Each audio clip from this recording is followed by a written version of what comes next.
Bismillahirrahmanirrahim. Alhamdulillahirabbil alamin. Nahmaduhu wa nasta'inuhu wa nastaghfiruh. Wa na'udzu billahi min shururi anfusina wa sayyiati a'malina.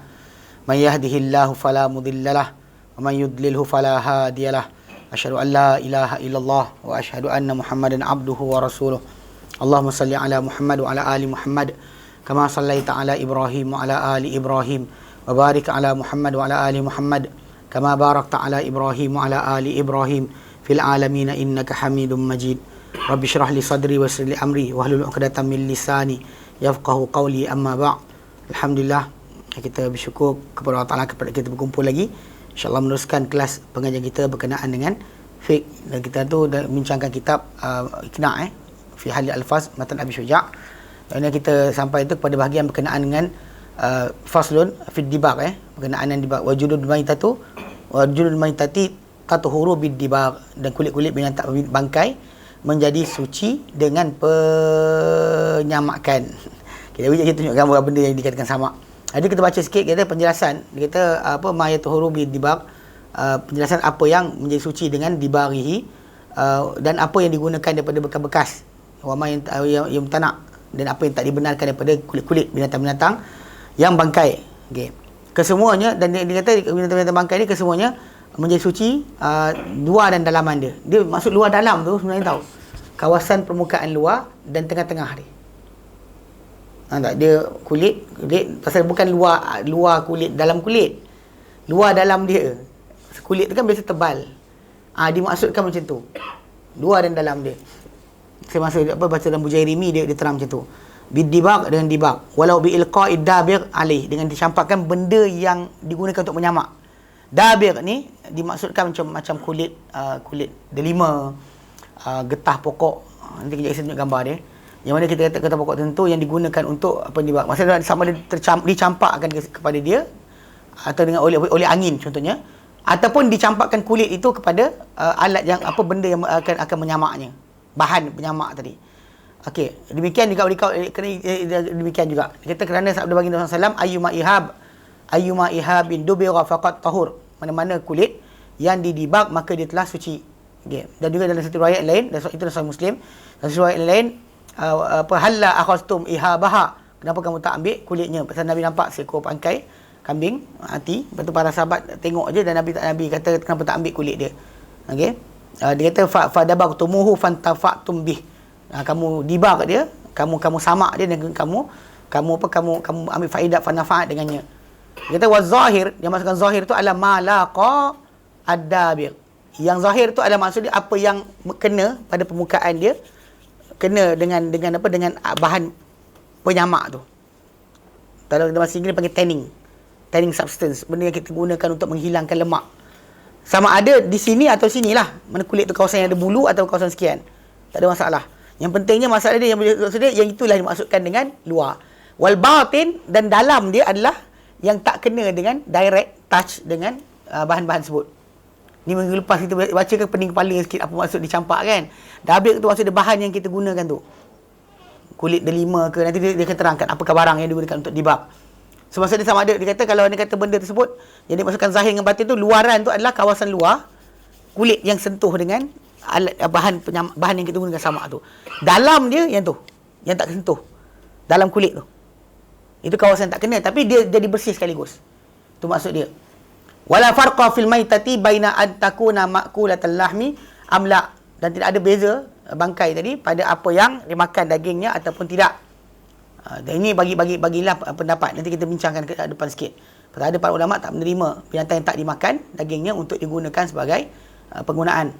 Kama yaqtadihi umumul hadis, macam di mana didatangkan oleh umum hadis. Mana di sini Bujairimi Khatib Baghdadi, Khatib Syarbini dia menerima pendapat yang mengatakan binatang apa saja asalkan bukan anjing pakai. Dia pegang itu. Walaupun para ulama bahaskan, ada kata tak, kita makan daging saja yang dikatakan jadi. Tak apa, kita bincang lagi. Dhabitud dibag, sambungkan ini Dhabitud dibag, mana dhabit atau garis panduan bagi dibag, bagi penyamakan. Ad-dabghu, perkataan dabghu itu adalah naz'u fudulihi, mana penghilangan atau mencabut lebihan pada kulit berkenaan, lemak yang tinggal pada kulit tersebut, Itu yang dibuang. Kalau kita kata yang ditinggal nanti adalah lemak. Lemak dibuang jadi tinggal dermis, epidermis lah. Kalau kulit manusia kita ni kita ada 3 lapis kan. Kulit kita 3 lapis. Epidermis, dermis, lemak. Buang lemak tu. Lemak tu dibuang. Perbuatan buang lemak tu panggil dibak. Wahia ma'iyatih, iaitu adalah lembapannya. Warutubatihi, dan juga air dan juga lembapannya. Allati yang yufsiduhu baqa'uha, akan merosakkannya kulit tadi, kekalnya barang-barang tersebut. Bahan-bahan tadi, lembapan tadi kalau selagi dia ada pada kulit tadi, dia akan merosak kulit tersebut. Wa yutibuha nazu'aha, dan juga akan mengelokkan kulit tersebut dengan apa? Dihilangkan bahan-bahan berkenaan. Lemak tu lah dia kata. Bihaitsu, dengan kadar dia, kalau kita nak faham macam mana. Lau naqa'a fil ma', kalau dia jatuh, didendam dalam air, lam yaun ilaihin natin wal fasad, tidak kembali kepada kulit tersebut kebusukan dan juga kerosakan. Tapi kena tengok tempoh juga lah. Maksudnya sekejap lah. Kalau tempoh lama, semua benda jadi busuk. Kan semua benda, baju kita yang tak ada berkaitan pun jadi busuk juga. Sebenarnya kita yang kena fahamkan sekarang adalah maksud dia dengan tempoh yang tertentu, tempoh yang sekejap lah. Maksud dia, dan benda ni biasa akan ditanyakan kepada orang yang bekerja sebagai tukang tanning kulit. Pasal dia, mereka lah tahu manakah kadar kulit yang telah bersih, mana kulit-kulit tak bersih lagi. Yang saya ingat memang ada dulu dekat Sudan tu kot. Ke Yaman. Dia budak-budak ni dia pergi main gendang. Dia tak buat hadrah atau maulid je. Dia main gendang kan. Jadi bila gendang tu dia pakai ketuk-ketuk kan, bila basah bau busuk. Ini kan bau kulit tu tak dibersihkan dengan elok. Itu cara paling mudah. Pasal peluh tangan budak tu kena kan. Dalam kulit dia lembek, kemudian dia jadi busuk. Sedangkan kulit yang biasa sepatutnya takkan jadi macam tu. Kulit yang dah bersih tidak akan jadi macam tu. Sebenarnya dia akan sentiasa elok, walaupun terkena air lembapan tak akan memberikan kesan apa pada dia. Macam baju-baju kasut kita pakailah. Kasut kulit kan, kalau dia kata busuk tu teruk sangat, maksud dia tak dibersihkan dengan betul. Kalau dia kata dia dah dibersihkan betul, tak ada masalah. Tetapi stokin puluh kaki kita pun busuk juga. Ini maksud dia bau bangkai. Sebenarnya bau dia bau bangkai. Kalau kita tak tahu. Dan dia kata apa? Wadzalika, dia kata wadzalika, dan itu innama yahsulu bihirrif. Ia hanya terhasil dengan hirrif. Hirrif ni dipanggil bahan yang bersifat, saya try tengok dalam terjemahan kamus. Dia hirrif ni dipanggil apa, benda yang perkataan dia akrid, benda pedas, tajam, bersifat asid. Tapi tak kata asid juga. Sebab kalau dia kata dia gunakan benda yang bersifat asid, pasal kebanyakan benda yang kita akan baca nanti dia sifat alkali, bukan asid. Macam kulit delima dia sifat alkali, bukan sifat asid. Dia pahit. Dia bukan sifat masam. Sebab kadang-kadang ada separuh benda ni letak asid, dia makin rosak, bukan makin elok. Dia terhakis. Makin siap-siap masak pula. Siap gaya masak. Jadi kerabu kulit nanti. Bukan jadi apa, jadi hilang dia punya najis atau kotoran. Jadi dalam konteks tu dia kata pedas atau pejar. Dalam bahasa Arab dia panggil harif. Dalam English dia panggil akrid.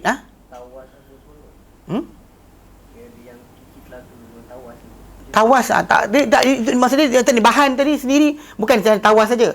Anything yang mengandungi benda ni. Kalau dalam bahasa Inggeris dia panggil apa dia panggil tannin. TANNIN.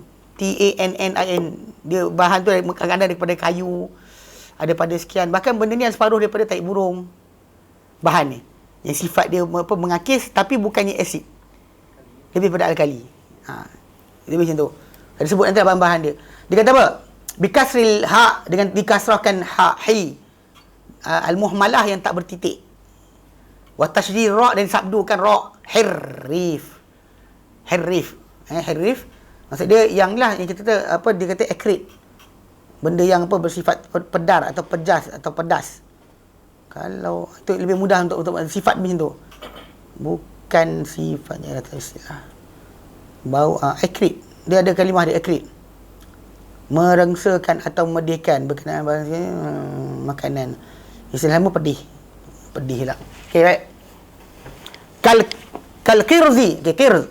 Saya cari gambar. Kirz tu apa ni pokok dia. Dia panggil tontri. Tontri. Yang mana memang saya ada dia orang gunakan macam mana nak gunakan benda tersebut dengan lebihan kulit untuk baiki kulit dan sebagainya digunakan. Dan ini akasia lah. Getah akasia. Pokok akasia tu getah. Itu dia akan disapukan pada kulit tadi. Dia akan menyebabkan. Dan memang benda tu rasa payau sikit bukan masin, bukan masam. Ada macam kunyah apa getah apa luban Arab. Pernah? Luban dia macam damar. Dia makan. Ada orang separuh tu untuk elokkan badan lah, apalah sebagainya. Jadi benda tu digunakan lah. Gambar dia bukan macam tu. Pokok dia.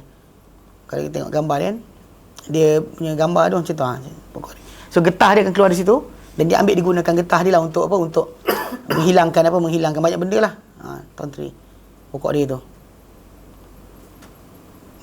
Dia banyak ni. Ni dah tengok ketuat lah pula. Tak ada gunakan ni. Okey, jadi macam ni adik dia macam ni pokok dia. Banyak pokok macam ni. Macam ni. Macam tu. So jadi daripada situ dia akan ambil getah dia. Getah tu akan digunakan. Ada kata daun dia. Okay, jadi pentingnya dia bersifat yang disebut dan digunakan. Okay, kemudian itu yang pertama. Yang kedua disebut tadi dia kata wal afs ni pokok macam tu juga rupa lain sikit. Afs ni macam ni. Dia ada buah macam tu rupa dia. Tu rupa buah dia. Digunakan buah tu nanti dia gonyong dekat kulit tu. Hancur kan digunakan. Tapi nama dia letak ke sini macam apa nama? Benda tak nama ni. Tapi bahan dalam dia panggil tannin. Dia bitter, dia pahit. So dia sifat pahit, bukan sifat acidic. Acidic nanti dia pasal dia akan bertindak balas dengan lemak. Dia tak jadi dia masak nanti. Dengan kata ni dia akan buang, kita nak bagi lemak tu apa jadi hilang. Yang lemak tu dia nak buang lemak berkenaan dia gunakan. So itu pokok-pokok yang dipakai lah. Dia banyak pokok. Dan juga yang ketiga disebut tu adalah Qushr ar-rumman. Kulit pokok buah delima. Yang tu yang paling glamour lah. Yang glamour kulit delima diambil dan juga dikonyol kepada kulit berkenaan untuk tanggal lemak dia. Tak boleh diletak, dibiarkan semalaman sebagainya, kemudian besok kikis. Besok ambil kayu ke apa, benda tajam kan, benda yang macam macam kayu yang bukan pisau koyak kulit tu. Dikikis. Tapi bila berkali buat sembelih kambing kat rumah tak pernah buat. Malas. Kan, lepas tu uruskan kepala pun dah ada buang masa. Perut lagi buat urusan perut dengan kepala tak larat dah. Okey. Dia kata wala farqa fi dhalika, dan tak ada beza pada perkara berkenaan pada benda ni baina tahir kama dzukir, di antara yang bersih suci macam kita sebut tadi apa, getah pokok, buah pokok ataupun kulit delima, dengan apa kama dzukir macam disebutkan, wan najis ataupun yang najis. Mana alat bahan yang digunakan untuk membuang lemak tadi, tak kira dia ni yang bersifat bersih atau najis, tak ada hal. Sebab dia punya matlamat adalah untuk membuang lemak yang ada pada kulit tersebut. Seperti apa? Kazarqil tuyur, seperti taik burung. Normally taik burung yang boleh digunakan adalah merpati. Taik merpati digunakan untuk buang lemak pada kulit. Dia sifat macam tu sikit, macam kapur sikit. Cat pelekang tu kan. Macam tu sifat dia. So jadi yang itu digunakan sebagai untuk pembersihan kulit daripada lemak-lemak dia. Dia kata wan najis wala yakfi tajmid biturab wala yakfi tajmidu biturabi wala bisyamsi, dan tak madai pembekuan atau pengerasan kulit tadi biturab dengan tanah, wala bisyamsi juga dengan matahari. Hanya guna terjemur, lepas tu kita harap dia tinggal jadi, ataupun kita lumurkan tanah, kita biarkan supaya nanti tanggalkan sendiri, tak madai. Wa nahwi dzalika, ya, dan selain dari itu mimma la yanzi'u al-fudul, di antara daripada perkara-perkara yang tidak mencabut apa lebihan-lebihan pada kulit tersebut. Itu tak madai. Mesti gunakan bahan macam kita sebut tadi. Tak kira najis ataupun bukan najis. Wa in jaffal jild wa tabat raihatu, sekalipun dia kata wa in jaffal jild, sekalipun kering kulit berkenaan, wa tabat raihatuhu, dan sedap bau dia. Bau kulit tu sedap. Sekalipun bau dia sedap, sekalipun dia punya kulit tu kering, tetap dikira tak boleh. Kenapa? Li'annal fadalat lam tazal, kerana lebihan-lebihan pada kulit tersebut tidak dibuang. Wa innama jamadat, tapi ia hanya apa? Beku, keras, mengeras. Bidalil, dengan dalil annahu law naqa'a fil ma', kalau dia tenggelam balik dalam air, direndam dalam air, fil ma' adat ilaihi al-ufunah, akan kembali kepada dia kebusukan. Bau busuk akan datang. Macam budak tu lah, dia gendang, tak kasi ingat lagi. Bila ketuk-ketuk je bau busuk. Masa dia start, dia kena air je dia start busuk. Kalau dia kata tak ada air, okey. Kering dia okey. Bagi dia ketuk, bahkan sebahagian orang tu dia ada budak tu dia bawa tau. Dekat macam Yaman, di negara Yaman ataupun Sudan, dia kering. So bila dekat sana, dia ada budak tu rajin tau, dia bawa, dia beli gondang tu dia bawa balik Malaysia. Seorang kat Sudan, gendang tu dia tanah tau. body gendang tu tanah, depan tu kulit, tapi belakang tanah. Jatuh pecah lah. So budak-budak tu ada gaji pergi beli bawa balik. Tapi dia kata bila bawa balik, oleh kerana Sudan negara kering, tak ada benda, balik Malaysia lembab, siap. Dia benda jadi kes lah. Kita beli kitab, bawa kitab daripada tanah Arab kan, dari luar negara, bawa balik Malaysia, ketika minggu pertama kita bawa balik tu kan, nanti kulit dia merekod. Kulit dia jadi macam gitu sikit. Pasal kat sana tak ada apa-apaan, kering. Lepas di sini dia kena betul balik. Lepas beberapa hari dia betul balik lah. Dia mula-mula datang tu kulit buku kita bawa balik tu dia akan macam beralun, macam kena air. Sebab udara kita lembab. Udara mereka kat sana adalah kering. Dan kering udara mereka ni sampai kan kalau kita terbiasa boleh bau air. Bukan bau air macam hari hujan. Sampai sekarang masih lagi ada boleh bau. Dia kalau dia kata bau hujan ni bau dia bau tanah basah. Kita pasal dah lembab, udara kita rasa sangat. Kalau di sana, bau je tanah basah, jadi hujan lah. Bau je tanah basah, jadi hujan datang. Pasal hujan tu datang dengan debu dengan mula sekali dengan debu bercampur dengan air. Dia akan datang, kita lebih signifikan kita bau kat hidung kita. Di Malaysia payah sikit. Kadang-kadang betul, kadang salah. Dia ada bau tau sebenarnya. Hujan tu datang ada bau. Tu binatang kadang dia lari tempat tertentu pasal hujan nak turun. Dia ada bau, Allah Ta'ala beri pada sensitivity. Kita manusia tak ada macam anjing lah. Okay, jadi maksud dia sekali pun kering sebab bimbang nanti kalau jatuh dalam benda yang basah dia akan mula busuk balik. Itu yang dikatakan. Okey. Dia kata, betul terangkan. Dia kata wayasiru al-madbughu karsaubin mutanajjis, dan yang dibak, yang telah pun dibak, kulit yang telah pun disamak tu lepas dia tanggal dia punya lemak-lemak dia ada, kasaubin mutanajjis, ia jadi seperti baju yang dikenakan najis, limulaqatihi lil adwiyatin najasah, kerana bertemunya dia dengan curing, benda yang cure ni bukan cure maksud dia adwiyah untuk sembuh, mana bahan yang kita kata yang najis. Mana kalau orang tu guna tai burung dan sebagainya untuk melanggalkan lemak berkenaan, maka dia bertemu dengan najis lah. Walaupun kita bincangkan mungkin najis binatang kita makan ada beza, tapi still dalam konteks ni apa najis sekalipun dikira najis gitu. Awil lati tanajjasat bihi, ataupun ada juga bahan-bahan yang menjadi najis dengan sebabnya. Pasal contoh macam kulit delima, tak kotor, tak najis, tapi bila kena dengan bahan yang lemak yang tertanggal itu, lebih baik kalau kata binatang tu binatang yang kita sembelih, binatang yang tidak kita sembelih, maka lagilah jadi lebih kuat untuk menyatakan bahawa lemak dia tadi tidak termasuk dalam apa yang Nabi janjikan. Sebab Nabi janjikan kulit itu yang akan boleh menjadi suci, lemak dia tidak, daging dia tidak, yang lain tidak. Maka nanti timbul tajuk, ada separuh tu kata kulit dia pun, bulu dia pun tidak. Alasan dia kerana Nabi sebut kulit, Nabi tak kata bulu. Diorang stick pada dalil bulu tetap najis. Itu tak boleh kita bincangkan dari bawah sikit je. Jadi kata kenapa? Kerana bertemunya benda bahan-bahan yang yang kira untuk menghilangkan tu jadi najis, ataupun menjadi najis bahan tersebut dengan sebab kulit itu. Qabla tuhuri ainihi, sebelum sucinya bahan itu ni kulit itu sendiri. Kulit itu sendiri tak suci lagi, maka ternajis dengan sebab melekatnya delima daripada dia, maka delima itu pun jadi najis. Dia kata yang tu. Delima jadi najis, atau buah tadi, atau getah pokok tadi. Fayajibu ghasluhu lidzalika, maka diwajibkan pembasuhannya dengan sebab itu. Okey.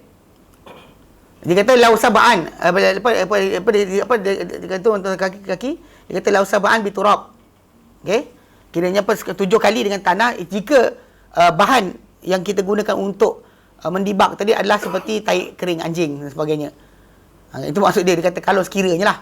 Kalau dia kata sekiranya benda tersebut kita gunakan najis anjing untuk menghilangkan lemak tersebut.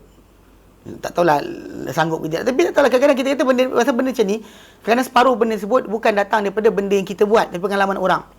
Mungkin ada bangsa Indian ke, cara mereka bersihkan, ataupun orang asli cara bersihkan.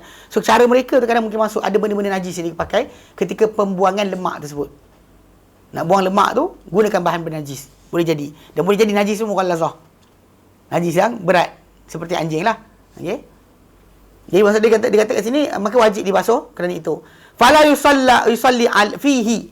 maka janganlah solat di atasnya wala alaihi qabla ghuslihi. Juga dengan bukan dalamnya macam ni. Hari tu waktu kita bincang tu, dia sebut berkenaan dengan kulit tu menjadi suci kan. Maksud dia kata ni tatuhuru zahiran wa batinan. Zahir dan batin. Maksud di sini kan bila kita katakanlah bangkai tu dia punya telah ni kan. Kawasan yang dalam bukan yang luar kan yang tengah-tengah ni. Maksud dia atas yang kawasan ada bulu tadi dengan bawah. Yang luar tadi tu kalau dikatakan solat kat situ pun tak apa. Yang bawah tu tak boleh pakai, sarung tak boleh. Solat atasnya boleh. Pakai tak boleh. Tapi lepas dah dibab tak ada hal. Boleh kita sarungkan, boleh kita solat atas dia. Tapi kalau belum dibab, kalau dijadikan lapik, pasal yang najisnya di bawah, yang atas kulit tu tak kena lagi. Bulu tu, kalau atas tak dikira lagi. Hampa boleh lah.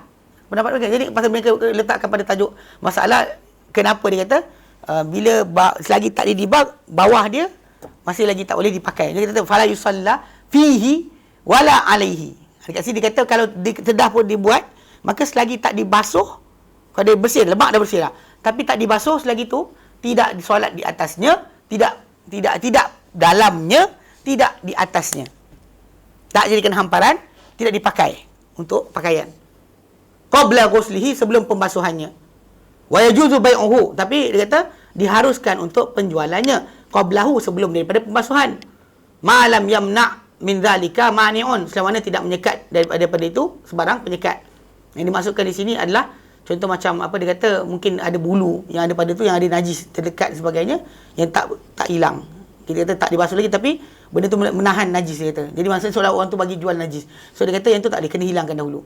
Itu maksud yang dikatakan oleh Abu Jairimi dalam penjelasan dia terhadap Khatib Syarbini punya kata-kata. Dia kata yajuzu bai'uhu qablahu ma lam yamna' min zalika mani'un. Penghalang tu dia kata antara contoh adalah benda berkenaan. Tapi lah kita tak jelas sangat apa halangan tadi. Adakah maksud dia barang tu tersebut kan? Pasal kita bukan buat jual benda tersebut. Tak basuh lagi, masih boleh jual. Benda tu masih kotor. Contoh macam kita ada jatuh buah mangga jatuh dalam tong tai kan. Itu kemudian kita keluarkan, tak lagi basuh. Orang nak beli, boleh jual, masalah dia. Kan as long as telah pun kita bersihkan benda tersebut, habislah. Okey. Dia kata wala yahilu akluhu. Tapi dan juga tidak halal memakannya. Pasal ni kulit bangkai kita akan bincang kulit binatang yang telah disembelih, kulit bangkai. Ya, wala yahillu akluhu sawa'un kana min ma'kulil lahmi, tak kira sama ada daripada binatang yang dimakan daging. Mana contoh macam kambing, lembu, unta dan sebagainya yang mati tanpa penyembelihan yang syar'i, min ghairihi, ataupun daripada kulit binatang selain daripada yang dimakan dagingnya. Sedar dulu dibahaskan. Saya ingat waktu tu dan kita nilai auta. Pasal Nabi kata dibaruha tuhuruha. Tuhuruha dibaruha tuhuruha. Penyamakannya adalah penyuciannya. Disebut suci tadi, maksudnya adakah dia boleh makan? Itu masalah dibahaskan oleh para ulama. Walaupun sebenarnya Nabi dah kata dah. Kenapa? Li khabari sahihain, kerana disebut sini Syamil sebut li khabari sahihain kerana hadis daripada Bukhari Muslim, innama hurrima minal maitati akluha. Yang diharamkan dari bangkai itu hanyalah apa? Pemakanannya, bukan masalah apa? Bukan masalah pemakaiannya. Pakai, gunakan boleh, tapi untuk hatta simpan bekas air yang kita wuduk pun tak apa. Asalkan telah pun dia dibab. Asalkan telah disamak, dibuang lebihan lemak pada kulit berkenaan, sampai tinggal dia, kalau kena air takkan busuk balik, maka ketika itu tak apa. Biar kita guna air, bahkan walaupun binatang tu kulit binatang yang bangkai. Cuma kat sini yang extend nanti masalah yang dimakan, tak makan kulit ni, tak dimakan dan sebagainya, tajuk lain. Okey. Dia kata kat bawah tu. Hari itu kita bincangkan Dan apa dia kata, jadi itu dibahas pasal ada tempat kan orang makan keropok kulit kan. Masalah kalau dia kelaparan, dia makan lah. Kan rebus kan. Macam katakan kasut kita, kasut kulit kita kan. Rasa macam kita lapar sangat, dah tak ada makanan, dia rebus lah. Kembang balik akan masuk pressure cooker, mesti kembang. Itu potong-potong goreng. Itu kalau kita nak kena makan sangat lah. Kalau tak ada sebab-sebab, tak boleh lah. Tapi katakanlah binatang, kulit binatang tadi memang daripada binatang yang halal makan dan memang disembelih dengan cara Islam. Contoh macam beg tangan tu kan. Katakan daripada kulit binatang yang memang halal makan dan disembelih dengan cara Islam. Satu hari boring. Kan? Rebus. Makan, tak ada hal. Dia bukan mesti rupa dia jadi apa. Tapi kalau setakat binatang bangkai dibersihkan. Sekalipun binatang dimakan dagingnya tidak boleh kita makan. Pasal yang dihalalkan hanya penggunaan, bukannya pemakanan. Penggunaan saja untuk gunakan sebagai bekas dan sebagainya, bukan untuk makan. Bukan untuk makan. Okey. Wa kharaja bil jildi asy-sya'r. Dan keluarlah daripada sebab sebutan kulit apa? Rambut, bulu. Okey, sebut sya'run ni. Sya'run tu bulu yang bulu macam bulu lembu tu, itu sya'run. Kalau bulu kambing tu panggil suf. Kalau dia kata bulu burung tu panggil rishah. Okey, dia ada beza, bulu yang berlainan. Macam kalau kita bahasa Inggeris ada feather, fur dengan hair. Kalau sya'run ni hair. Kalau dia kata kalau suf dipanggil sebagai wool. In English wool. Macam kambing biri tu wool, dia bukannya hair macam bulu lembu, bulu anjing, bulu sekian panggil, atau bulu kuda, kan bulu yang sebatang-sebatang tu kan, itu panggil hair, rambut. Tapi kalau bulu yang halus tu, yang kerenting-kerenting macam kambing biri tu panggil wool. Ataupun kalau dalam bahasa Arab suf, tapi itu perkataan sufi, suf, sad waw fa. Lepas tu kalau dia kata bulu yang pelepah macam bulu ayam tu kan, kalau tu panggil feather. Dalam bahasa Arab dia panggil rishah. Ra ya shim ta marbutah, rishah. Jadi beza. Okay, sekarang kat sini bincangkan. Dia kata apa? Dia kata wa kharaja bil jildi asy-sya'r. Dan terkeluar daripada masalah lafaz dengan kulit ni apa? Sya'run. Rambut. Mana bulu yang rambut yang pada kulit berkenaan. Li adami ta'thirihi bid-dabghi. Kerana tak terkesannya dengan apa? Dabg. Maksud dengan penyamakan tadi, samak tadi hanya berikan faedah kepada kulit. Pada buang lemak, tapi tak kacau bulu, maka bulu tu dianggap masih lagi najis oleh sebahagian para ulama. Okey. Wa qala an-Nawawi, berkata Imam Nawawi rahimahullah, wa yu'fa an qalilihi, tapi dimaafkan sedikitnya. Tengok dari bawah.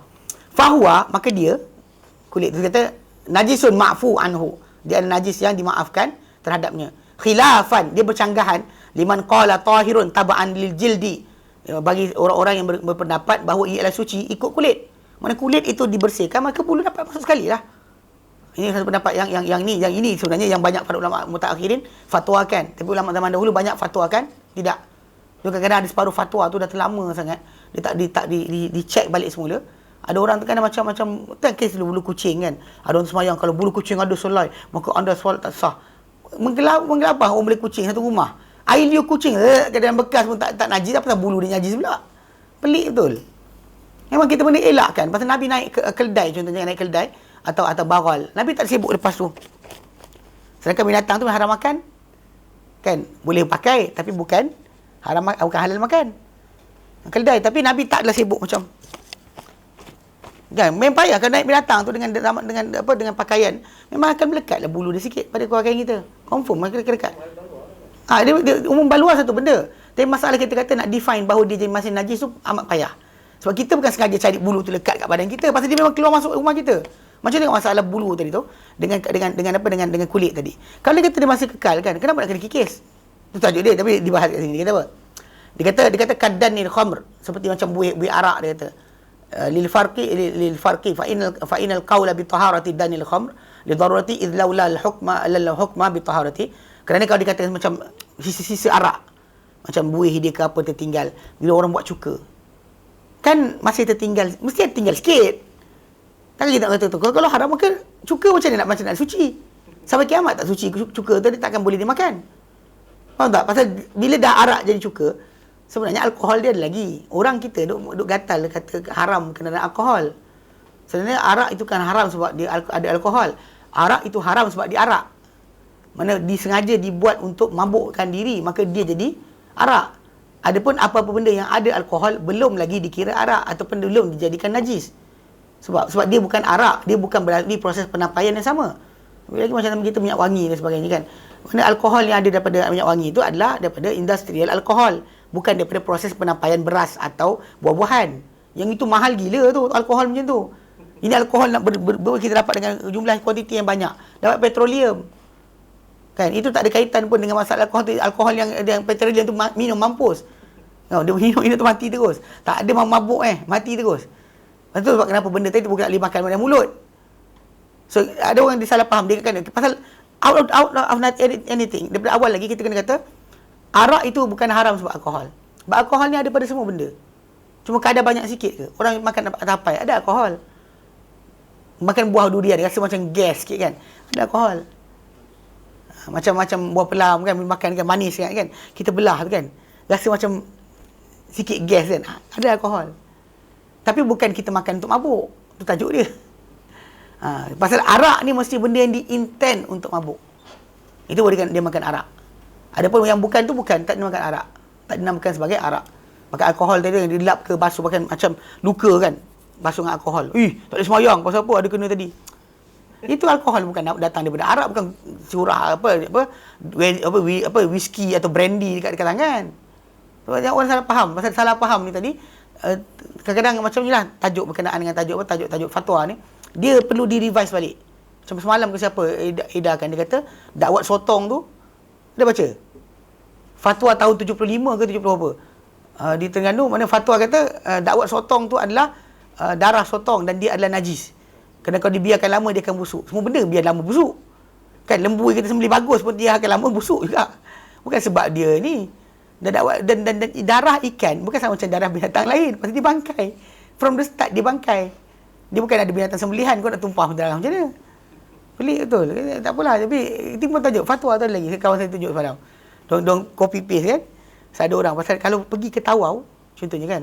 Orang di sana kalau dia masak sotong tu dia tak buang isi dalam. Awak makan tu makan sekali dengan dakwat-dakwat dia. Nanti pun tajuk saya macam tak ada dah. Buat tahu macam mata makan. Dia tengok kan tak ni pun. Macam kawan saya seorang tu kata mak dia kecil lagi. Buat spaghetti dengan sotong tu punya dakwat lagi. Benda tu memang kalau daripada Perancis, daripada luar negara memang dia makan macam tu. Kita pula tiba-tiba tajuk darah dia adalah sekian. Darah ikan sama macam tu. Dia tak dikira sebagai benda yang sama seperti darah lembu dan kambing dan sebagainya. Bahkan darah ikan tak dikira pun sebagai najis macam mana najis yang lain. Penyu tu pun dia lagi. Pasal penyu tu pun datang air. Cuma kita kat Malaysia je masalah. Kalau dia kata pergi ke Maldives, selamat. Kan? Cuma dia orang khilaf tajuk dia apa? Kena sembelih ke tidak je. Kalau sembelih ke tidak, dia khilaf itu je. Kalau anda kata tak ada khilaf, dia orang tak khilaf dia ni. Tapi kita kat Malaysia makan telur, ibu tak makan. Kenapa ibu tak makan? Sebab ibu di atas fitrah. Lepas tu datang anak murid yang gatal, pergi tanya pensyarah dalam dewan. Peksa. Dalam kelas kan. Pensyarah tu kata, ini kerana apa masih di atas fitrah. Telur. Lepas tu kata, telur ular macam mana Prof? Prof pun tenganga. Nak jawab tu macam mana tak tahu. Pasal ular kan diharamkan lah. Mana anak dia pun diharamkan, telur dia pun diharamkan. Macam mana boleh telur halal bak haram? Itu benda pelik lah. Sebab mungkin tak lalu makan satu benda. Tapi untuk kata benda haram, tidak. Macam belalang. Ingat kita kata belalang. Kita kena faham dalam hadis Nabi, halal makan.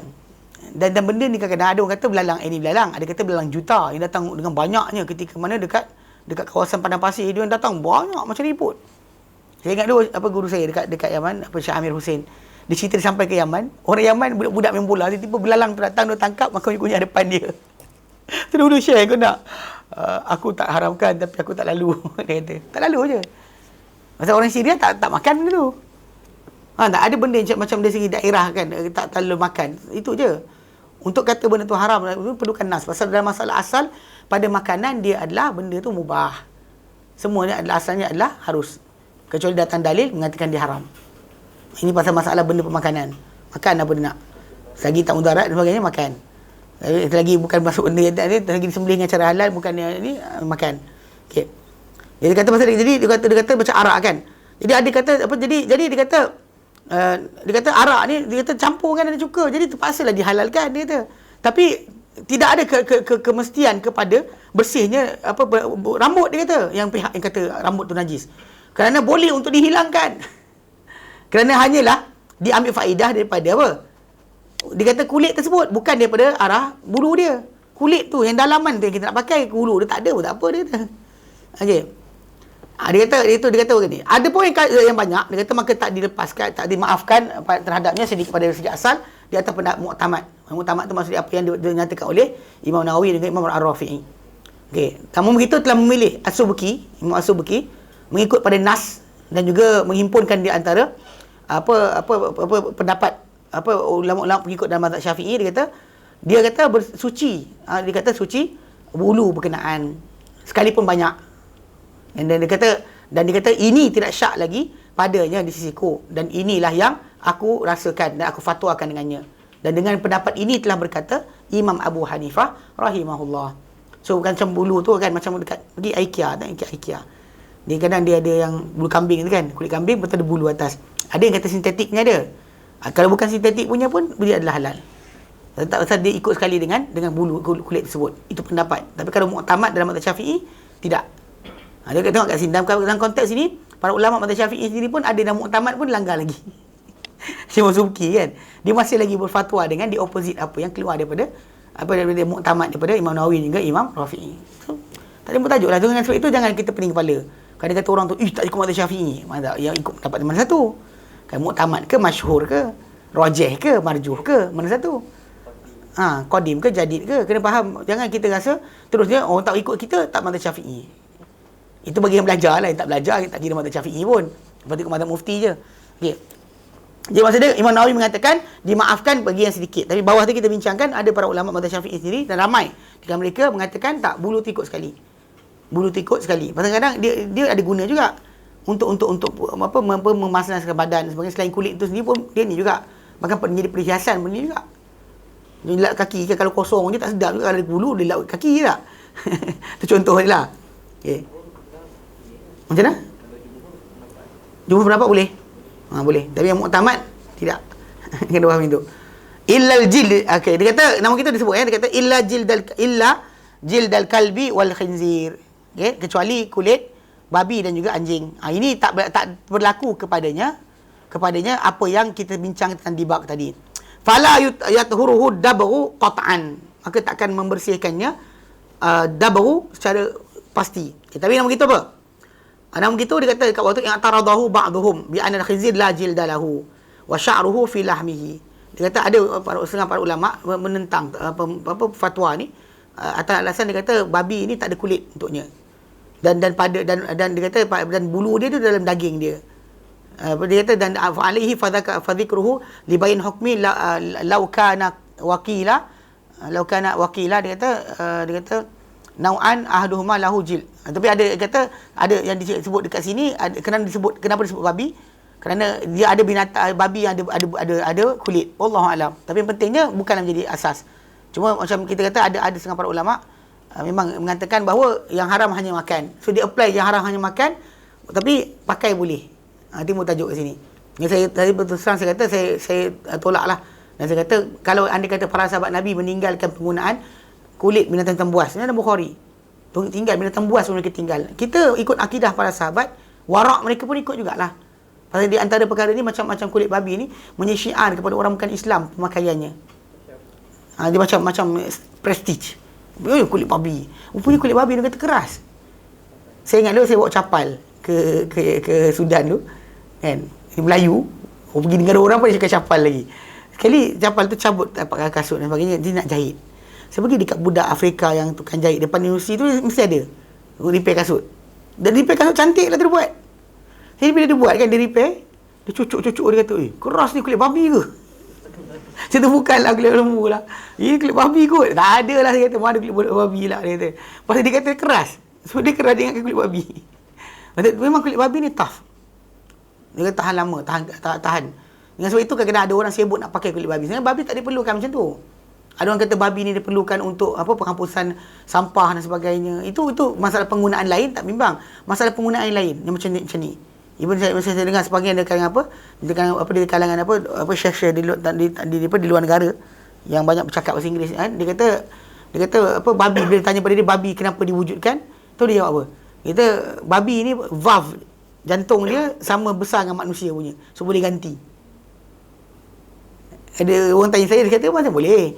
Pertama sekali bila tukar je saluran, kita pakai saluran babi, kita kena ambil injection lain, injection anti-resistance. Mana injection untuk menahan daripada badan kita tolak organ tersebut. Ini banyak berlaku pada orang terima organ.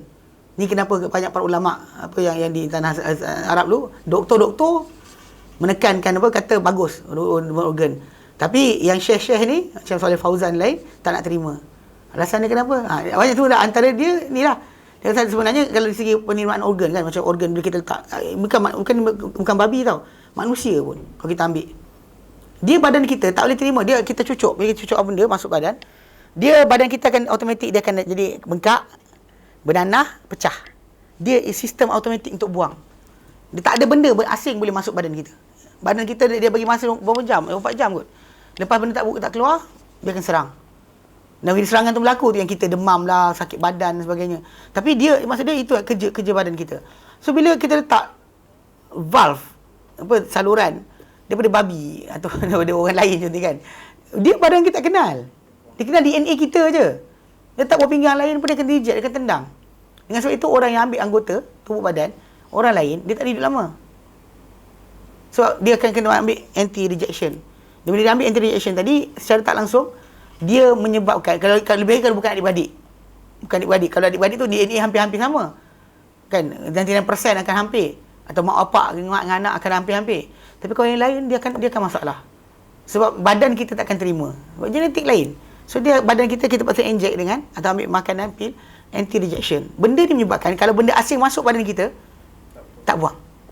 Mana anda menambah possibility kena penyakit lebih daripada keadaan biasa. Kalau keadaan biasa, kita ada organ kita, benda lain masuk, dia tendang. Kita ambil ubat tersebut pasal tak nak bagi kekalnya organ tersebut, maka badan kita akan tidak buang apa benda saja masuk dalam badan. Ini membawa kepada kita boleh kena penyakit lain. Itu kalau manusia. Kalau babi lagi lah. Kan? Babi lagi lah. Saya pelik. Macam ada orang kata, babi itu diwujudkan kerana itu. Tak. Semua benda kat dunia ni ada dia punya hikmah. Mungkin kita tak faham. Macam dulu kan kita tengok lebah keluar kan. Lepas kita tengok lebah keluar, kita tengok macam mana? Lebah. Rupanya kalau lebah berhenti kerja, satu hari, kita manusia ni akan hilang sumber makanan. Pasal lebah antara yang paling banyak menyumbangkan dan menembungakan makanan kita. Padi ke gandum kita makan kan. Kalau lebah tak ada, 80% dari makanan kita akan hilang. Pasal benda tu bukan didembungakan dengan angin. Didembungakan dengan lebah. Bayang macam tu sekali. Kita, kecil tu kan. Tapi kita menyampah, kita tak suka. Dia buat kerja. Macam bakteria pun ada kerja. Tak suka bakteria. Tapi bakteria ada kerja. Dia menguraikan balik bahan-bahan organik kepada tanah. Kalau tak ada bakteria, depan ni bersepah. Bangkai kucing 15 tahun lepas. Ujung sana. Ini donat. Muri. Ramadan hari tu. Kan? Anjing mati tengah jalan. Sampai bila dekat situ? Tapi tu dia ada tugas. Macam tu kat babi ada tugas. Kita mungkin tak tahu tu je. Ada tugasan yang diberikan Allah Ta'ala pada dia untuk kekal kat dunia ni. Tapi bukan maksud dia kata kenapa Allah ciptakan. Allah Ta'ala tahu kenapa dia ciptakan. Ikutkan dunia kita nak dunia bersih tanpa bakteria. Salah. Bersih tanpa bakteria tu gila kita ni. Nak buang kat mana? Nak lupuskan bahan organik je lah. Kan? Macam mana kita gunakan? Maksudnya tak boleh. Mesti ada benda-benda tadi. So bakteria, dia adalah benda crucial untuk alam. Anda je benda bukan crucial. Manusia je kalau tak ada alam, tak ada masalah. Lain benda, kena. Kulat ni kita suka. Kulat. Kadang-kadang terkenalah orang kulat tadi. Kadang-kadang orang biasa, dia akan melupuskan benda lain. Pokok-pokok, tumbuh-tumbuhan akan direpotkan oleh kulat. Itu kerja dia. Kita je yang tak buat kerja. Jadi dengan sebab itu, jadi macam babi ni digunakan macam tu. Amat masalah lah. Mungkin kita bincang balik ketika masalah najis nanti akan datang balik sekali lagi perbahasan ni. Tapi untuk pakai, saya kata orang kafir jadikan syiar mereka. Pig skin, dia bangga pig skin. Sedangkan yang kulit paling sedap dipakai adalah kulit kambing. Bahkan lagi lembut kulit anak kambing. Lamb skin. Itu paling lembut sebenarnya. Yang paling mahal sebenarnya antara mahal itu. Bukan babi. Babi ni kulit keras. Kulit keras kejam. Tak sedap pun. Tapi jadi macam kes nak pakai golf, pakai kulit babi. Jadi lain, kita tak tahu. Kan? Dia macam ni. Pasal kita kata dalam masalah warak lah seperti mana kita ikut salafus soleh dan dua aspek. Satu aspek akidah dan juga ibadah. Dan juga muamalah. Dan semua sekali. Hatta cara mereka memilih pakaian. Jangan menyerupai dengan orang kafir. Pilihlah. Janganlah kita pilih pakaian menyerupai orang kafir. Antaranya tadi macam bagi kafir bangga dengan pakai babi. Jangan kita pakai babi pula. Pelik tu. Okey. Kenapa? Dia kata li'anna al-hayata fi ifadati taharat ablaq, dia kata. Kerana apa kena sebut dia kata? Maka dia kata tidak akan disucikan sama sekali babi atau anjing atau babi. Dia kata anjing atau babi. Dia kata li'anna al-hayata fi ifadati taharati ablagh min ad-dabri. Kerana ketika hidup nyawa ketika bernyawa lebih memberi faedah untuk penyucian, lebih melampau berbanding penyamakan. Pasal nyamak samak tadi tu dah mati. Yang ini ketika hidup dah tak bersih, dah mati lagi lah. Masalah nak bersih tak mana. Wal hayata la tufidu taharatuh. Dan nyawa yang ada pada binatang dia tak memberikan kesan kepada suci dia. Dia ketika hidup pun tak suci, macam mana kita mati je suci? When it's alive kan, tak ada masalah. Dan kalau ada masalah kat sini, bila ada orang kata kulit babi ni boleh pakai, dia masalah bela. Betul tak? Kalau boleh pakai boleh bela. Kenapa tak boleh bela pula? Boleh bela. Boleh bela. Boleh jual. Dah pula kan extend. Jangan buka pintu. Buka pintu nanti kelam kabut. Rosak agama ni. Dan sebab itu kadang-kadang bila kita fatwa tadi betul lah. Kita kata mungkin ada para ulama tadi dia ikut guru dia cakap macam tu. Biasalah. Kita cakap apa? Kerana kadang-kadang manusia ni kadang terikut guru lebih daripada apa yang sepatutnya. Pasal kita antaranya babi tidak patut dipakai langsung. Tak dijadikan. Walaupun dia kata babi ni ada faedah banyak tak. Bulu babi untuk buat berus. Banyak dia benda lain. Dia lain ke? Kan? Dia kata apa? Dia kata wa kadza demikian juga wa ma tawallada an minhuma, apa-apa yang terlahir daripada kedua-duanya, daripada anjing dan babi. Macam kita kan ada keledai tak boleh makan. Bila keledai kahwin kuda dapat barol pun tak boleh makan. Walaupun dia separuh keledai separuh kuda, kuda halal makan. Walaupun dia bukan jadi binatang bahimatul an'am, tak dijadikan untuk korban Tahu kan? Kuda tak buat binatang korban. Korban kambing, lembu, unta.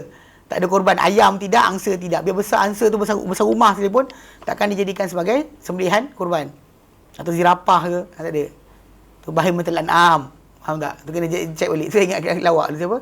Ni apa kawan kita cerita. Dia kata ada abang tu dia kenal. Abang tu bela rusa. Lepas tu dia nak buatlah trend apa korban rusa. Tu dia tanya dengan kawan kita. Kita mana boleh bang? Dia kata. Kadang-kadang mana boleh macam tu kan. Dia kata, ingatkan boleh. Dia kata tak boleh. Dia kata. Tajuk asal dia pada bahimatul an'am. So Ta'ala suruh supaya kita ambil daripada binatang sembelihan ternakan. Walaupun kita dan kena tengok keadaan. Kalau nak dipakai pun sekalipun rusa ni kepada tempat di mana tidak ada lembu dan kambing dibela. Contoh macam orang yang tinggal di sempadan macam Siberia dan sebagainya. Kan dia ada bela apa? Dia bela ni reindeer. Rusa salji. Memang itulah ternakan orang. Rusa salji. So macam itulah kalau dikatakan masuk Islam orang ramai, rusa salji itu yang tahan untuk cuaca berkenaan. Dan itulah sembelihan dia. Ada macam rusa asal hidup dia adalah liar. Dia bukannya binatang ternakan. So ternakan tadi macam kalau orang di Tibet dan sebagainya, lama. Yang bukan unta tapi macam spesies unta. Kan yang kepala gitu kan. Itu boleh tapi bagi mereka lah. Bagi kita tak jadilah. Pasal apa yang bagi mereka, itu yang wujud untuk mereka. Mendatangkan binatang baru untuk dijadikan korban, tak timbul tajuk. Ada mesti datang, bela. Kerana nak sembelih nanti, lembu. Maka bela lembu. Ada, tak timbul tajuk. Kalau orang ada rusa, bagi mereka. Ada pun kita tak. So, rusa tadi equivalent dengan kambing ataupun lembu, ikut saiz. Kan? Kalau yang ni kita kata tak boleh, kita sengaja cari, tidak. Okey. Dia kata dan apa-apa terlahir daripada kedua-duanya, au min ahadihima, daripada dua sekali ataupun salah satu. Mana daripada babi daripada babi kahwin anjing ataupun anjing kahwin dengan sekian ataupun babi kahwin dengan sekian. Ma'a hayawanin tahir, dengan binatang yang suci. Kama lima dzukira, kerana apa yang telah disebut. Maka tak akan boleh dijadikan dia sebagai binatang yang akan suci ataupun bersih walau apa sekalipun. Kena faham Jadi konsep dia okey, ada soalan setakat ni? Tak ada. Baik, sambung. Wa azmul maitati, dan tulang binatang, azmu al-hayawanat. Tulang binatang-binatang al-maitati yang bangkai, wa sya'ruha, dan bulu dia wa qarnuha, tanduk dia, wa zufruha, dan juga kuku dia, wa zulfuha. Zulfuha tu apa? Oh, di sini. Dia zufur, zulf. Macam mana beza kan? Dia ceni. Kuku kan kuku kambing dengan lembu kan macam tu. Dia dua. Kan? Kuku kucing kan jenis claw. Zufrun ni. Yang tu panggil apa? Hoof. Oh, tapi hoof bahasa Arab lain. HOOF. Hoof. Dia yang dua kuku dua macam tu. Kalau kuku kuda lain tau. Kuda satu je tau. Kuda, dia kuku depan tu satu je. Dia tak ada macam tu. Dia tak terbelah. Yang terbelah ni kambing dengan lembu. Dan babi. babi. Kalau kambing lembu babi. Kalau dia kata yang ni tak, yang macam apa, macam unta dia lain, tapak kaki lain. Tapak kaki dia bawah tapak kaki macam kucing. Atas tu macam sikit ayam. Macam dinosaur. Ada jari, itu panjang. Kau tak pernah sembelih.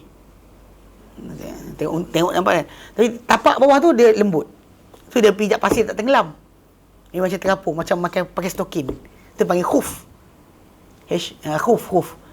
Okey, kalau tu zulf tu yang kuku yang macam lembu, macam kuda waqad nihab. Dia semua tu dia kata najis liqaulihi ta'ala, kerana firman Allah Ta'ala, hurrimat 'alaikumul maitatu, diharamkan atas kamu bangkai, waddamu, dan juga darah. Surah Al-Maidah ayat ketiga.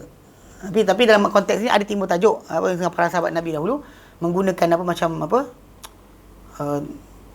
bekas untuk letak minyak dan sebagainya daripada tulang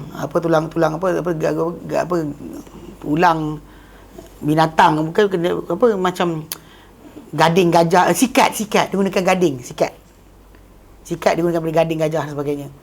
Itu ada timbul tajuk perbahasan lah dengan para ulama, ada percanggahan tentang tajuk benda ni. Senjata pun ada, senjata pun ada. Gading tu senjata sebagainya. Tulang biasa digunakan. Dia kata wa azmul hayy, dia kata Allah firmankan hurrimat 'alaikum maitatu, diharamkan atas kamu bangkai, waddamu, dan darah. Surah Maidah ketiga, wa tahrim ma la hurmata lahu wa la darara fihi yadullu 'ala najasati. Dia kata dalam pengharaman apa yang tidak ada kehormatan baginya. Actually maitah, bangkai kan tak ada kehormatan. Wala darar, dan tak ada kemudaratan kat diri kita, pasal kita bukannya kalau kata binatang tu baru mati tak ada mudarat pun sebenarnya. Dia kata yadullu 'ala najasati, menunjukkan kepada kenajisannya. Dia kata pengharaman benda yang tak ada kehormatan, tak ada kemudaratan padanya, menunjukkan kepada kenajisan. Okey, wal maitatu, dan maitah ni adalah ma zalat hayatuha, apa yang hilang nyawanya, bi ghairi zakatin syar'iyyah, dengan tahu penyembelihan yang berbentuk syar'i. Mana syarak. Maksud dia adalah yang kita mungkin lambat lagi kot kita belajar itu dah. Ketika bincang mata nawai takrib kita bincang dah. Mana penyembelihan dia tu dengan gunakan ni pisau ni, kita putuskan saluran pernafasan. Dia pernafasan dan juga darah makanan tengah ni. Darah kiri dan kanan. Kalau tengah ni tarik dan mati cukup dah madai dah. Jadi kalau kata dapat ambil dari tepi ke tepi lagi baik. Dia buat audaj kan. Dua urat kiri kanan ni pakai audaj.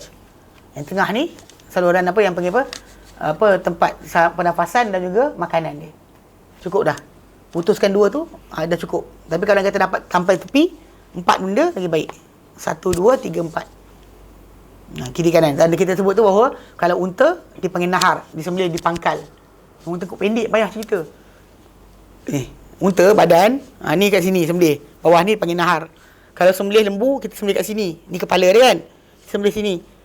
Dia pakai dabah. Okey, jadi yang itu penyembelihan syar'i. Yang disebut dengan nama Allah Ta'ala atau kerana Allah Ta'ala, dan kemudian jadi sembelih binatang berkenaan.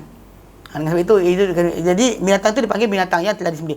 Tidak disembelih cara tersebut dan bukan binatang air, mati dengan apa cara sekalipun, maka dikira bangkai. Faham? Kalau bukan disembelih dengan cara syar'i. Tapi cuma para ulama kata ada cara lain, macam kita kata binatang tersepit, kita lukakan bahagian mana pun tak mengapa. Atau binatang tengah lari, kita baling tombak. Kan kita macam buat macam buru. Pasal Nabi kata ada binatang ni yang punyai liar dia macam liar binatang buas. Maka mendapati macam ni, buatlah. Pasal Nabi SAW pernah cakap unta sedekah lari. Semua orang tak ada binatang nak kejar dia. So sahabat tu ambil baling. Bismillah, baling. Kena makan.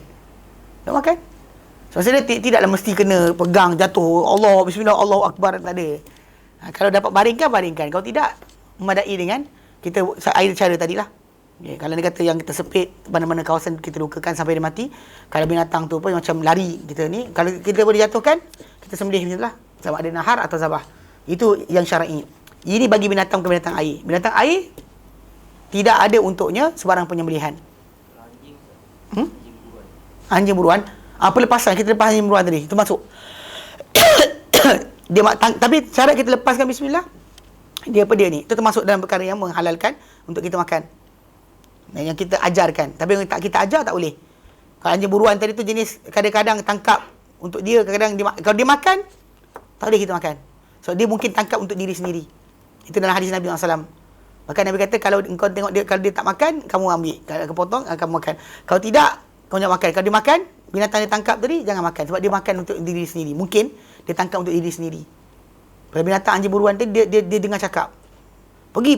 Berhenti. Dia tak ada macam anjing yang diajar. Kalbun mu'allamah. Yang tak diajar tak boleh. Yang mu'allam, yang diajar. Yang tak diajar tak boleh. Yang tak boleh kita makan. Maka kalau kita lepaskan anjing kita, cerita bincang tu, kita lepas anjing kita, lepas tu kita pergi sana, tengok ada anjing kita dan anjing lain. Yang kita lepas. Yang lain tak tahu siapa lepas. Maka kita boleh tak boleh makan lah. Tinggal situ. Dah ada beza. Jadi itu ada kaedah dia. So, jadi macam anjing buruan macam tu juga. Yang itu saja. Yang lain, binatang laut, tak ada penyembelihan. Semua saya ingat seorang budak belajar dekat Qom, Iran. Ni kisah benar. Dia kata apa? Dia tanya soalan. Bilakah penyembelihan ikan tu berlaku?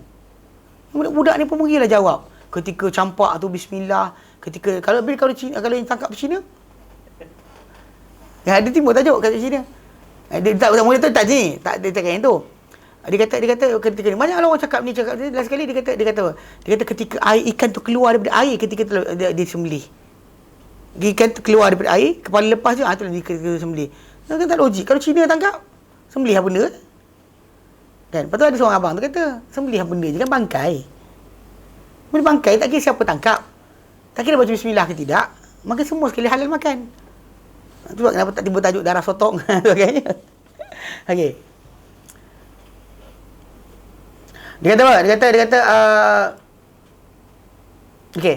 Dia kata fayadkhulu okey. Okey, fayadkhulu fil maitati ma la yu'kal idza dhubih. Macam tu maka termasuk dalam ni, dalam masuk bangkai ni adalah ma la yu'kal, apa yang tak dimakan dagingnya idza dhubiha, sekalipun kalau kita sembelih. Macam rimau tangkap sembelih. Tangkap rimau tu sembelih tu. Sembelih rimau kan. Still tak boleh makan juga. Masih kira bangkai walaupun dia dikira binatang yang apa yang telah pun kita sembelih secara syar'i pun dengan Allah bismillah Allahu akbar pun kan. Allah minkau ilaika kan. Kita tak rimau sembelih. Still tak boleh. Tak boleh kita tak dikira sebagai binatang yang telah disembelih, bahkan dikira sebagai bangkai. Masih sebagai bangkai. Wa kadza, dan demikian juga ma yukalu idza ikhtalla. Demikian juga apa binatang yang dimakan, boleh dimakan daging dia, tapi apabila apa? Ikhtalla fihi syartun min syurutit tazkiyah. Yang hilang ataupun pincang padanya satu syarat daripada syarat penyembelihan. Kadzabihatil majusi, seperti sembelihan orang yang majusi. Orang majusi datang tak sembelih, so tak boleh makan lah. Walaupun disembelih binatang tu lembu. Yang sembelih siapa? Majusi tu. Baca bismillah. Walaupun bismillah sekali pun tak pakai. Okey. Wal muhrim, orang yang ihram pun tak boleh makan juga. Apa muhrim lisaidi, terhadap orang yang berihram terhadap binatang buruan. Kalau bukan binatang buruan tak ada masalah. Binatang dia bawa dia boleh sembelih. Binatang buruan dia tak boleh. Orang yang berihram bukan tak boleh sembelih binatang langsung. Kalau tidak macam ni dia orang nak apa ketika tengah berihram tu nak Allah bismillah Allahu akbar nak sembelih binatang korban macam mana? Faham tak? So dia boleh sembelih. Tapi kalau buru tak boleh. Memburu maka binatang tak boleh dimakan. Sebab dia tak dibenarkan berburu. Wa ma dhubiha bil azmi, dan juga apa yang disembelih dengan tulang. Itu yang kita kata tulang, kuku tak dibenarkan. Tapi ada pun macam qasab. Punya orang Arab dahulu dipakai juga tahu, apa macam buluh yang diraut tajam, digunakan sebagai alat untuk menyembelih. Dia sebenarnya macam tu memang tajam selagi tak laga tulang. Selagi tak laga dengan tulang, buluh tu memang tajam. Bahkan boleh diraut sangat-sangat halus. Memang tarik memang dia boleh potong. So, macam tu memang ada menjadi pasal dalam kitab-kitab fiqh memang sebut bahawa para sahabat zaman dahulu ada menyembelih menggunakan qasab. Menggunakan macam buluh tu diraut. Itu pun boleh. Ada pun tulang dan kuku Nabi tak benarkan, kerana tulang dan kuku ni digunakan oleh orang kafir untuk sebagai alat senjata dan juga sebagai apa? Alhamdulillah. Okey, sebagai alat penyembelihan. So tak dibenarkan kita menyerupai mereka. Okey, sikit lagi.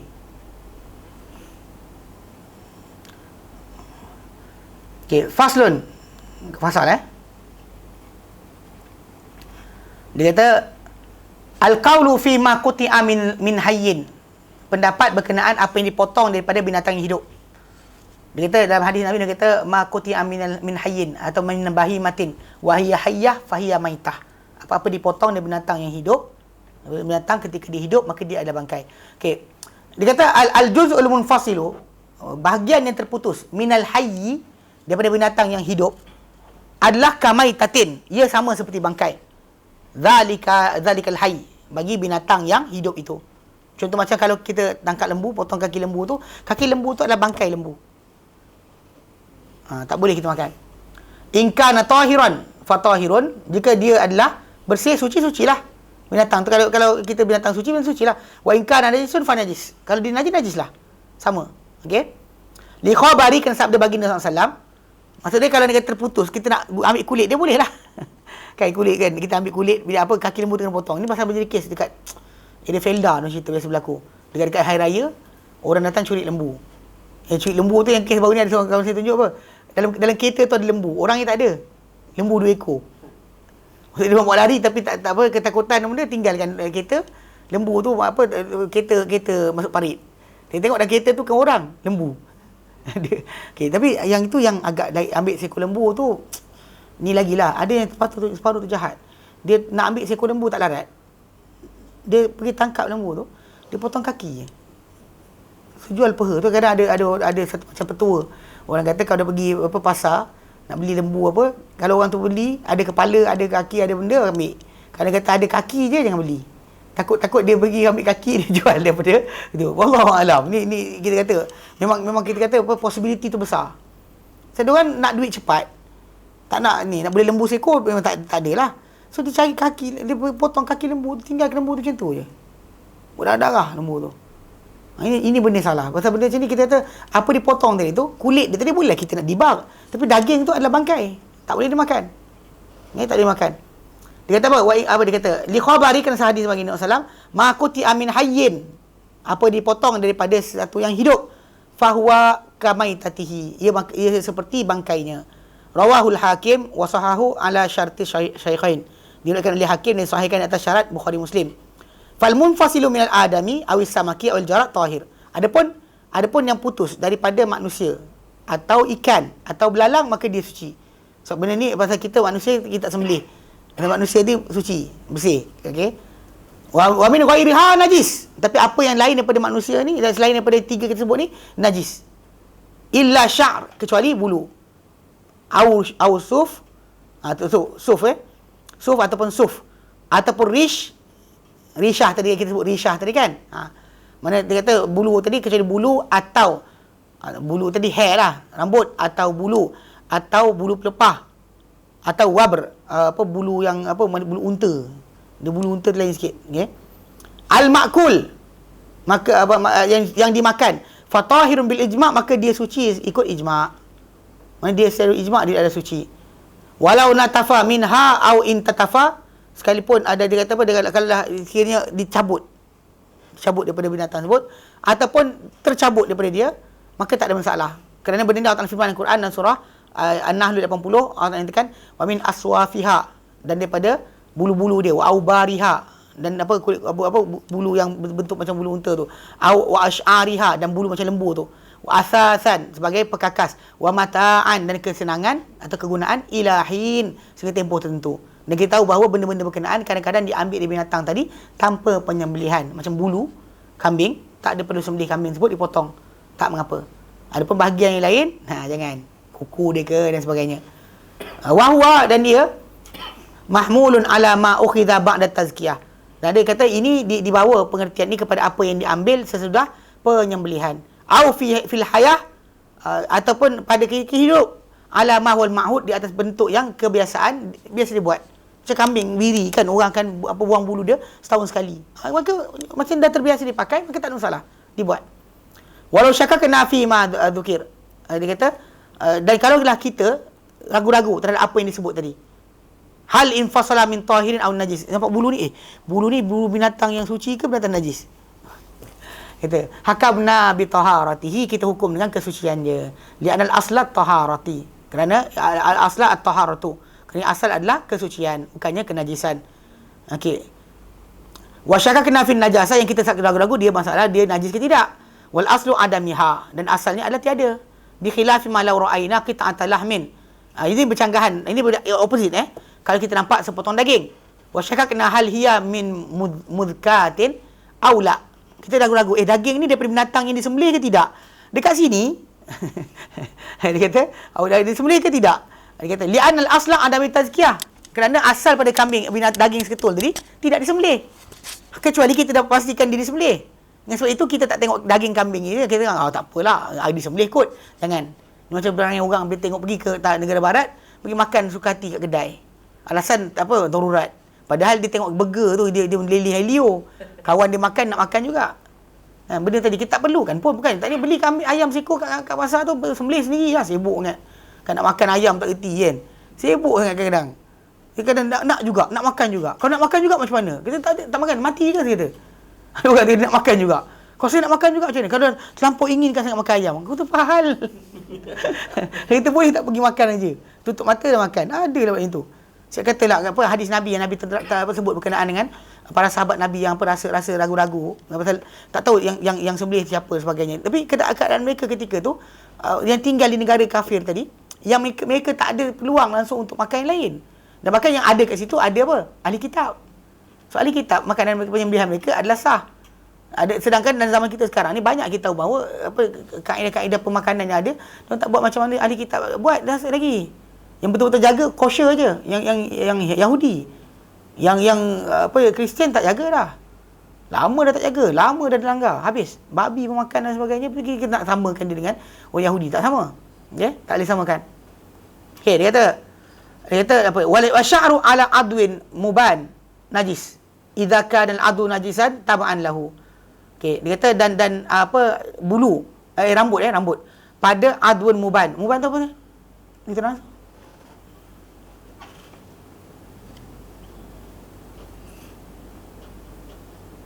dan bulu dan rambut. Kita tak panggil. Bulu dan rambut dan rambut yang putus.